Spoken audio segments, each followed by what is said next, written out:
حضرت عمر بن عبدالعزیز کی عدل و انصاف کی شاندار مثال۔ حضرت عمر بن عبدالعزیز خلافت امویہ کے 8ویں خلیفہ تھے، مگر ان کا طرز حکمرانی خلفائے راشدین سے مشابہ تھا، اسی لیے انہیں خلفائے راشدین کا 5واں خلیفہ بھی کہا جاتا ہے۔ آپ زہد، تقوی اور عدل و انصاف میں اپنی مثال آپ تھے۔ عوام کے ساتھ انصاف۔ ایک مرتبہ ایک شخص آپ کے دربار میں حاضر ہوا اور عرض کی، اے امیر المومنین، میرا ایک طاقتور شخص سے زمین کے معاملے پر جھگڑا ہو گیا ہے۔ اس نے ظلم کر کے میری زمین پر قبضہ کر لیا ہے، مگر میں کمزور ہوں، کچھ کر نہیں سکتا۔ اس معاملے کی تحقیق کا حکم دیا۔ جب تحقیقات مکمل ہوئیں تو معلوم ہوا کہ واقعی وہ طاقتور شخص ظالم ہے اور اس نے ناجائز قبضہ کیا ہے۔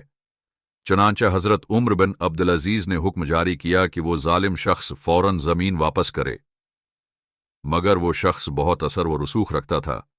اس نے گستاخانہ انداز میں کہا، اگر میں زمین واپس نہ کروں تو آپ کیا کر لیں گے؟ کہ چہرے پر جلال آیا اور فرمایا، اگر تم میرا حکم نہ مانو گے تو پھر میں تمہیں قیامت کے دن اللہ کے سامنے کھڑا کر دوں گا، جہاں نہ تمہاری طاقت کام آئے گی، نہ دولت اور نہ ہی کوئی سفارش۔ یہ الفاظ سنتے ہی وہ ظالم شخص خوفزدہ ہو گیا اور فوراً زمین واپس کر دی۔ اپنے اہل و عیال کے ساتھ انصاف۔ حضرت عمر بن عبدالعزیز کا عدل صرف رعایا تک محدود نہیں تھا، بلکہ اپنے خاندان پر بھی اسی قانون کو نافذ کرتے تھے۔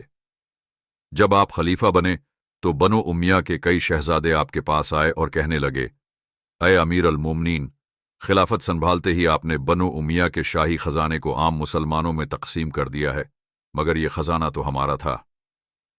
حضرت عمر بن عبدالعزیز نے فرمایا، یہ خزانہ تمہارا نہیں، یہ بیت المال ہے جو عام مسلمانوں کا حق ہے۔